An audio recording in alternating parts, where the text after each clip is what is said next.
Dispatchers help callers on the worst days of their lives. For over 25 years, we've been there. A silent partner in millions of calls thanks to our redundant and diverse networks that ensure call delivery. Today, cities are bigger, traffic more congested, and the challenge is more complex.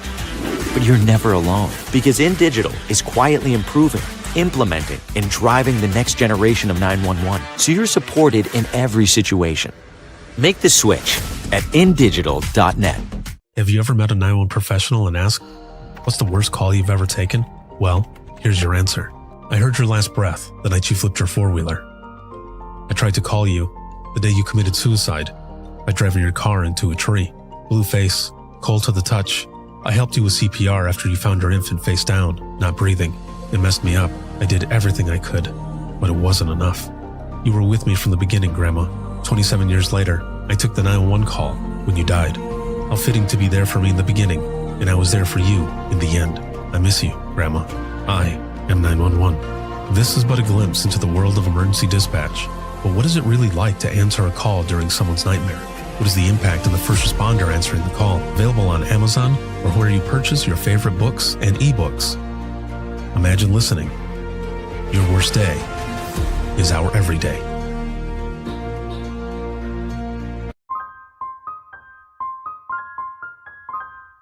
This is Jordan, and you're listening to the Code 7 Podcast Network.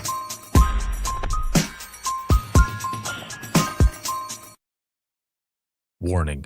This episode contains the 3 A's of podcasting: adult content, adult language, and awesomeness.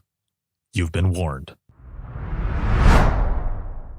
I remember the bad ones. Yeah. There are a lot of good ones too. And of course, if somebody's calling in and they're missing their child and they have autism, you know, my son has autism, so I'm kind of extra hyper vigilant with that as well. Yeah. So some of those, you know, are good that we find the children and, you know, help the deputies out. But some of them I just, you know, I do remember, and unfortunately, some young children have lost their lives due to suicide. There's also a pursuit I'll never forget as well, that a father killed his 2-year-old daughter. So that I won't ever forget that.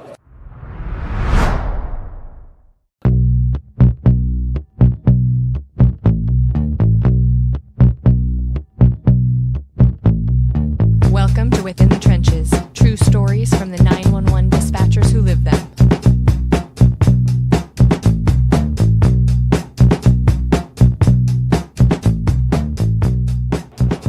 Hey, what's going on? This is Ricardo with the Code 7 Podcast Network, and this is going to be Within the Trenches, true stories from the 911 dispatchers who live them. This episode is sponsored by InDigital, a leader in next-gen core services, and also a big shout-out to Rapid SOS for hosting the podcast here in their booth. We are currently live at AppCo 2025. We are in the vendor hall. You can probably hear a little bit of the ambience in back of us. We're at booth 2317. A lot of cool stuff has been going on.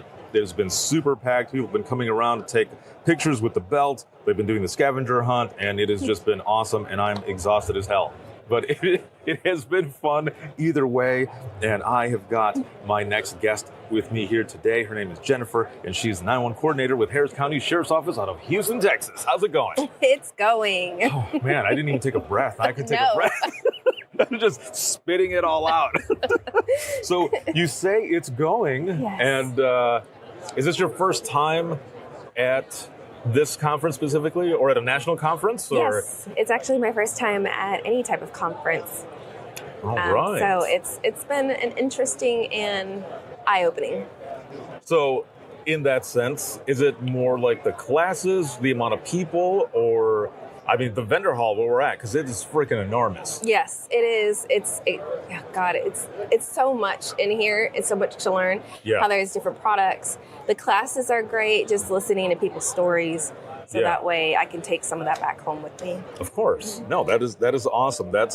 I think that's one of the best things about all of these conferences, whether it be state or national conference, is the fact that when you're here, it's not just stuff to learn, but it's the networking alone that you can learn a lot of different things. You know, you might be, as you were saying, hearing stories, being in a class, and someone says something, and you think, I'm actually been going through that as well, and you get that sense of not feeling alone, and maybe Yes. you end up connecting with other people and such, and you are learning from each other. So that's one of the cool things about this as well. Yes. Yes. It can be overwhelming too, though. Oh, yes.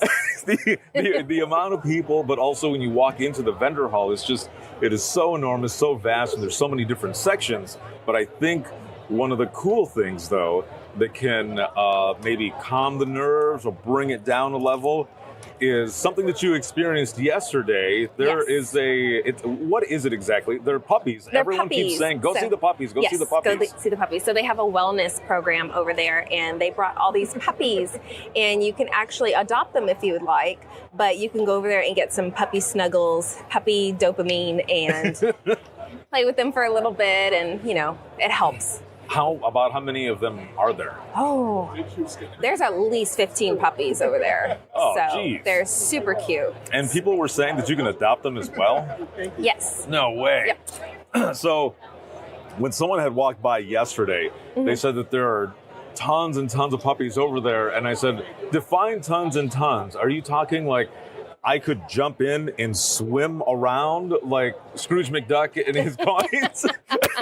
And they said, well, not that much, but you can lay there and do like, snow angels. Yeah, you can lay there. People are laying on the ground. They're laying with the puppies, and they're just having them jump all over them. So it's a good stress reliever, Oh, okay, considering so how much is over here. I'm going to have to make sure to go over there and take some pictures and stuff because Yes. my daughters would love that as well. Daughters, we're not adopting one. I'm just saying I'm taking pictures for you.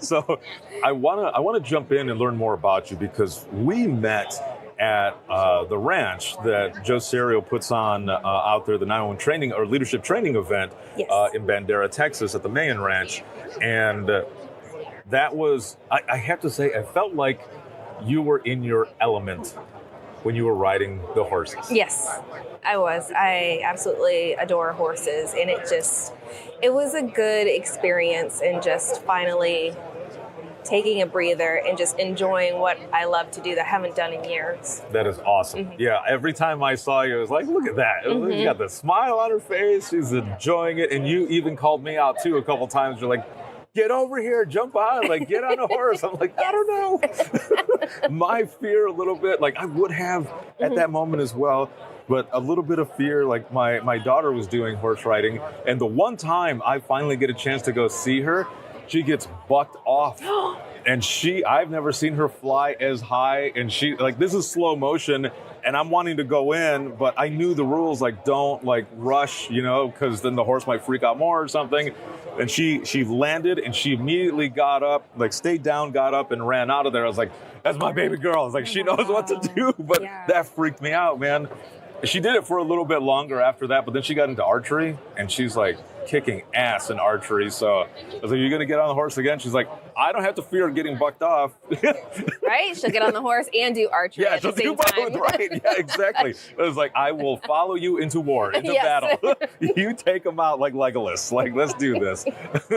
But yeah, always a good experience. I just wanted to mention that because there was so much transformation that a lot of people go through at that ranch, and I felt like for you specifically, just kind of watching you there, it was a good addition to be able to have that because, I mean, as you said, it was something that you hadn't done in a while, and Yeah. you might have been the first in line to sign up for it when you were there. Don't remember, but I know it was in the line quick. So you've been in public safety for like 5 years, 5.5 years now, something like that? Yes. How did you get involved to begin with? So I had gotten out of the military, and I had finished my degree in criminal justice, and I wanted to become a state trooper. Yeah. So I was looking around, and I didn't know if I wanted to go through that academy yet over there. So I was like, okay, well, let me go ahead and start with communications officer. There we go. Harris County. So I applied. Took a while to get into there, but then that's how I started in the law enforcement. Nice. Did you end up doing like the physical test or anything for a trooper at all? No, not yet. Still thinking about it. So, and being in the military, it probably wouldn't be much. I mean, what you did was way more intense than what the testing is. I don't know. I don't know. I can only imagine. I'm just assuming because the military seems like it's intense, right? So Yes. like all of also- the stuff building into it. The reason I say this is because when I was first dispatching in Florida, our records clerk, her husband was a state trooper, and he kept telling me, Ricardo, I think you would do well. And he Yeah. was like a big shit trooper there. Yeah. There was all this stuff that had happened that he did. And I was appreciative of him that he would think that I could do it. But he started the process. I'm like, okay. So I started going through, and I did the physical test. I had been training for it, just like running and doing all this other stuff. Whew, you have a time limit. I finished it with a minute and a half left, so I passed it. The problem, though, was that when you get to the part where you have to drag the dummy, Yes. it's like 100 pounds. Yeah. Just dead weight. We've never done that before. And I'm watching other people and how they're doing it so that I can kind of get an idea. So when it was my turn, I did, I had it and I was pulling it backwards like another person was doing. I was like, all right, this is working. And then halfway through that portion, my right thigh cramps up and I fell back. And I fell back on my back. And when I fell back, my right leg went up and my shoe flew up and off. Your shoe flew? It flew, dude. And I was so embarrassed because I landed and I see it flying. I'm like, why is this happening right now? And I was waiting to hear laughter. But here was the thing, and this was the thing that I thought was awesome as well. Already the camaraderie just in that moment of everyone actually yelling, come on, Martinez, come on, get up, and clapping. I was like, all right. So I got up, but also the guy that was there, he was a captain, and he looked like a drill sergeant with his hat and everything, the way he had it. He was like, get your ass up, Martinez. Like, oh my God. I was like, okay. And I made it through, came back, and I did it without my shoe. The shoe got left behind. Yes, the shoe got left behind. And it had rained earlier that day. So my socks, everything was just completely muddy. I finished and I got ready to leave. And that same sergeant comes up or captain, and he has my shoe. He has my shoe and he goes, Martinez, he goes, you got a lot of heart, but I got to tell you something. You need to eat more bananas so that you don't cramp up. It's like, thank you, sir. It was the craziest thing, but it was also awesome. So I don't know how it would be in Texas, but that's the way it was in Florida. So you end up getting into dispatch. You want to go into communications first, and did you do like a sit along or anything? Like, did you listen to any traffic, or did you just do your interview and then like your first day was when you walked in? Dove right in. No shit. Yep. So I had a little bit of training. It's changed now, but I started and still there. So what was it like then for you what was it like when you found out that you got the job? Were you nervous? Were you super happy? Or like, yeah, I got this? Or what have I got myself into? I was actually really excited because of it was around COVID time. Oh, okay. So I had actually gotten released by the Department of Commerce because COVID started. So I was needing a job, so I was excited I got the job, Yeah. and then I was excited it was with law enforcement. Right. So I went ahead and I went through the training, and then I got my trainer, and I started off as a call taker. Nice. So you end up walking in that first day.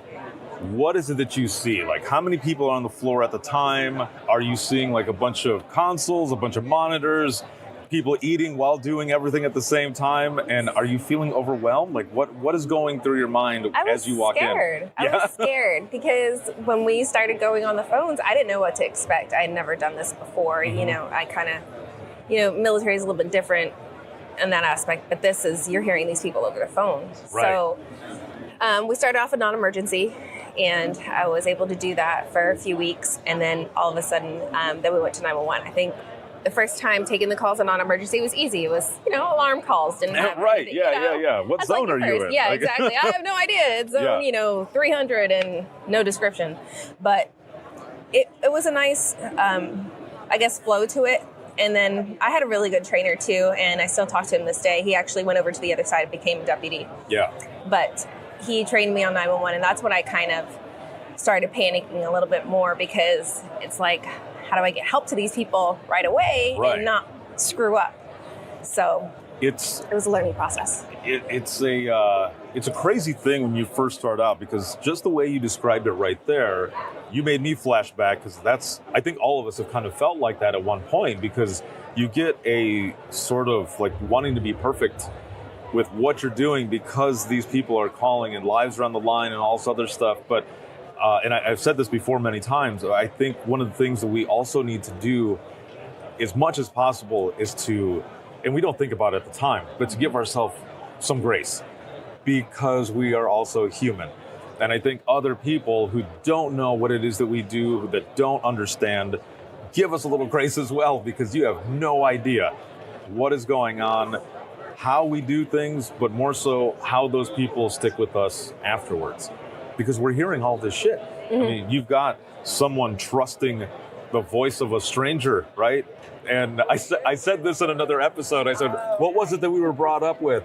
Stranger danger, like don't talk to strangers. But you've got someone who's calling, living their worst nightmare, and trusting a voice. And damn, just saying it that way, that's a lot of pressure, man. It is. It's a lot. And you're just like, what do I do first? Yes. So. Yeah.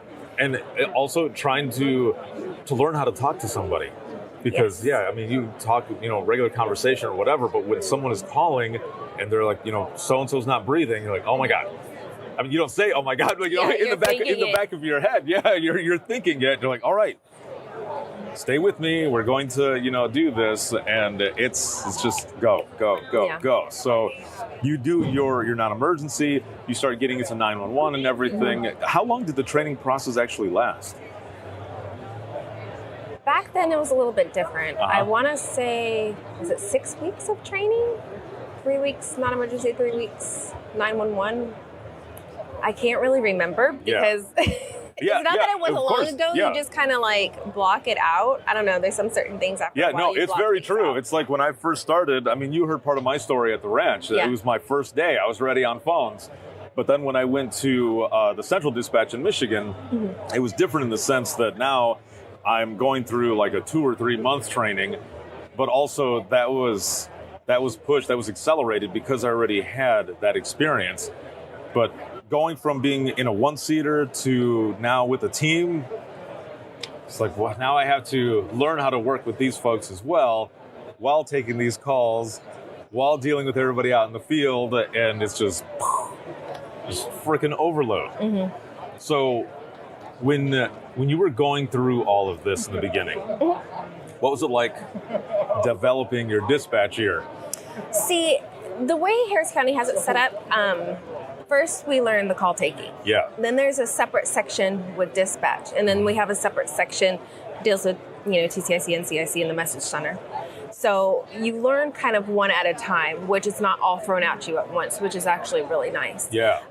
So after a while, I was trained over radios. That definitely was another learning experience on how to develop that ear, because sometimes you're like, what did they just say? Or they're half mumbling sometimes. Exactly, Not everybody has radio 101 training, so some of them are very difficult to understand. Somebody has possible accents, and you have to learn how to develop that ear to understand what they're saying. Exactly.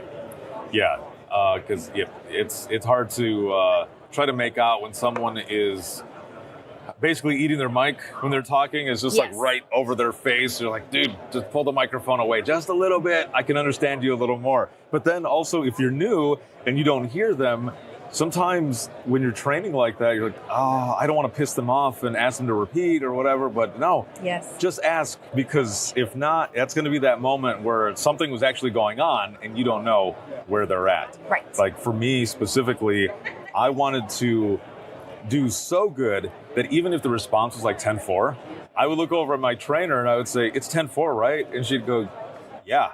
And I don't, okay, You're hold on. second-guessing yourself. Yeah, exactly. And then I would say 10-4, and she'd go, what's the deal? I'm like, I don't want to piss them off. And she goes, listen, you're going to piss them off anyway. For whatever reason, they might just be having an off day or whatever. So just ask, because it's going to be that moment that you don't and something crazy is happening. So Yes. had to learn that, as well. There's just such a learning process in the beginning, but even throughout your career, I mean, you're learning something every day. You are. You're Definitely something that you're learning. Do you remember some of your earlier calls that you had taken? I do. Unfortunately, I missed the bad ones. I remember the bad ones. Yeah. There are a lot of good ones too. And of course, if somebody's calling in and they're missing their child and they have autism, my son has autism, so I'm kind of extra hyper vigilant with Right. that as well. Yeah. So some of those, are good that we find the children and, help the deputies out. But some of them I just, I do remember, and unfortunately, some young children have lost their lives due to suicide.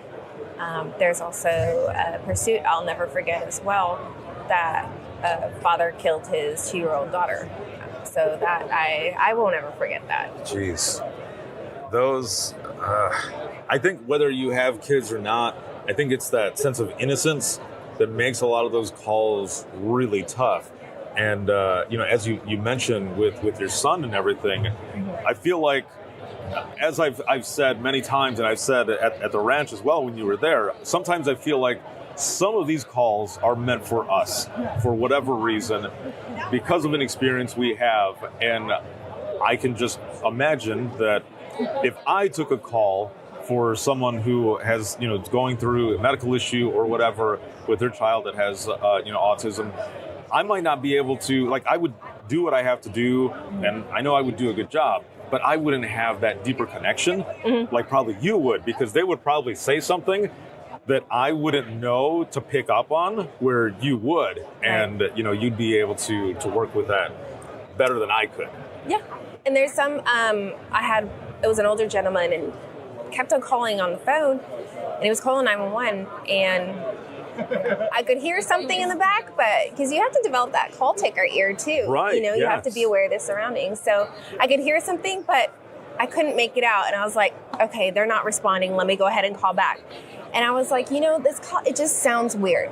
I want to say, even though we're required to do so many callbacks, I did above and beyond. I think I did almost 10 callbacks on this one gentleman, and he was older, and he was like, help, I need an ambulance. I've fell or something along those lines. And finally, I got a hold of him after so long and was able to get help out to him. But it's just some type of that, some people don't develop that ear, and it could potentially, somebody injure somebody more. But some of those, you have to be really into the position. Right. You have to. It's not just another call or somebody that might irritate you, because trust me, I've had those repeat mental illness calls, and we have one in particular, and she just loves to call every day, maybe about 100 times a day, and we know all who she is. Right. And you get those calls, and I get it, they're annoying, but some of them you have to really take a step back, this person really needs help, or there's something, I don't know, something in your gut or something like that you get that. Yes, there's that feeling that's almost eerie sometimes. You're like, no, I know something is going on. Even if you hear just a weird twinge in the background, the person might just be breathing, or you might not hear anything, but the way I have described it is, if you think of an action movie, and when they go into slow motion, and it zooms in on one specific piece and zooms out and then zooms in on another one, and it's going through a sequence. It's almost like that when you're listening to what's going on in the environment. You hear a sound, and you hear another sound, you're like, okay, and then it starts kicking in. You're like, there's some other shit that's going on there. We need to get somebody over there. And it's same with radios, They hate it when, I used to check on them all the time, and I don't care. If I make you mad, I make you mad, Right. but I want you to my be job safe. is to make sure, you go home at the end of the day to your family. So, Yes. I'm going to check on you, if you're good or not. Yeah, and if exactly. you don't, I'm going to call your cell phone until I can get a hold of you that you're okay. And Right. I don't care if I annoy you or I piss you off, but it's my job to make sure you get home safely. Damn right. Yes. Amen. Yes. I hear that. Yeah. Yeah. Yeah. Listening to all of that stuff, there Mm-hmm. are, I remember being in dispatch and I had a trainee and I was listening in on her call, and it was a domestic call. And the person hangs up, and when they hang up, I hear a pulse. And my trainee goes to hang up, and I was like, no, don't hang up. Mm-hmm. And she looks over at me, and I said, just hold on a second. I said, this person is going to pick up the phone here in a few seconds to try to dial again. And we're waiting. Sure enough, pick up the phone, and they start dialing, and I said, talk. So she starts going through, and we get help out there. Everything ends up being fine. And when we hang up, she goes, Ricardo, how did you know that was going to happen? And I said, well, for one, I'm old, okay? So I said, two, I said, that pulse, I said, before there was touch tone, dial tone, there was a pulse. So like rotary dial, and even with push button before the others, like it would still have kind of a pulse depending on the phone. Right. And I said, if you held the phone open without hanging up, if you held it open and the other person hung up, it would not close the line. It stayed open. And I said, and I know that because my friends and I used to play on the phone, and we would wait until someone picked up and we would yell into the phone to scream. I said, so because I was a little shit with my friends, because we were little shits, I was like, I remember that. I said, so that's how I know. She's like, holy crap. And I said, there's things that you can pull out in your life experience that can help. And who would have thought me being an asshole as a kid with my friends? It came in handy. I know, it would come in handy years later with a domestic call. Like, how crazy is that? So, what is something that I guess that you're proud of, or that has been rewarding in this profession? There's a few things. I've excelled in my career to go for a call taker, dispatcher. I went to watch command supervisor, and now I'm the 911 administrative coordinator. And Which, congratulations, thank by the you. way. That is Thank you. amazing. That is Thank awesome. you. And it's just been great to see, honestly, how it all works. And I think that's the biggest thing, is to train everybody to make sure that they understand how this place works. Yeah. I've actually learned a lot here at this conference, especially the McAllen active shooter, Yes. and that I hope to bring back over there that could also help during, an intense situation like that. But just learning, and now I've gotten very fortunate enough to get this position, and now I can experience these things and hopefully make our center better, and just keep the training going. And A lot of good things. yeah, it is. It's been a lot of good things. So I'm proud of what I've learned, and the relationships I made with everybody. And it's you kind of get to be somewhat of a family, because you're spending all the time at work, whether you have to work 8, 16, or we have to live there because of a storm. Yeah. So it's good to have those relationships, and that way you can rely on each other. I love it. Mm-hmm. I love everything that you do, everything that you've been doing. And as we go into the wrap up of this episode, first of all, thank you again for being here, for being on the show, and again, for everything that you do. So here's the last question. Okay. And it wasn't on the list that I gave you at all or anything like that, but it's going to be the easiest question though. Okay. So here we go. With your 5.5 years and everything that you have going on, that you've been in public safety, if you could go back in time to talk to yourself at the beginning of your career, and also, this isn't to really change anything, because I feel like there's a lot of things that we learn throughout our time that if we did change something a little bit, it might switch to where you're at, right? So it's not to change anything, because there's some lessons that we need to learn to get to the person that we are today. But if you could go back in time to talk to yourself at the beginning of your dispatching career, your public safety career, what would you tell yourself? To not give up, to don't be jaded for the people that have been there for 15, 20, 25 years don't let their actions affect your career. Always have an open mind, always, it's a new day. Don't be afraid to make mistakes. And just don't be afraid. Take full advantage of everything that the department has to offer, because there's a lot. Yeah. Awesome. Perfect. Thank you again very, very much for being on. And if you hang tight for just one moment, for those who are listening right now, if you have any comments, questions, you ever want to be a guest on the show, simply go to links, and that's links with 2i's.co/IM911. You'll find everything there. You'll find my email, social media, where to hear the latest episode of Within the Trenches podcast, as well as the new podcast, Imagine Listening and Open Mic, all part of the same one, the Imagine Listening podcast. You can go there. Also, there's a free link for the Trenches community. I've got over 200 free hours of continuing education there, and so much more coming up with the Public Safety Showcase, so make sure to check that out. And then shout out to InDigital for everything, for being a sponsor, and also to Rapid SOS for hosting us here at APCO 2025 and booth 2317, for everyone who's come by for pictures with the belt, scavenger hunt, and then you can hear this 24/7 on Apple Podcasts, iHeartRadio, Spotify, your favorite podcasting app, and withinthetrenches.net. Have a good one, everyone, and we will see you all in the next one.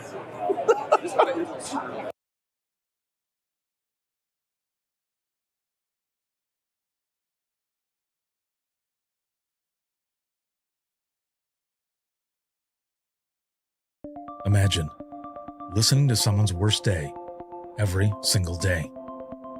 Imagine listening as someone experiences life, through their worst nightmare to the miracle of birth or a life saved. I'm Ricardo Martinez, a former 911 dispatcher, and for years, I've been recording the voices of a hidden world, ours. I've provided a space for 911 dispatchers to share their powerful stories. It started as a peer support session and continues. Dispatchers sitting together, sharing out loud, or writing down what they couldn't say. Some stories will grip you. Stories of heartbreak, resilience, and calls that haunt us long after the line goes quiet. But Imagine Listening is more than heavy emotion. It's about healing. It's about laughing through the chaos, lifting each other up, and reminding the world that dispatchers are human too. The lighthearted will balance the heavy. Experience the power of storytelling, a podcast for the thin gold line and those who want to understand it. This is Imagine Listening. Your worst day is our everyday. Subscribe now wherever you listen to your favorite podcasts.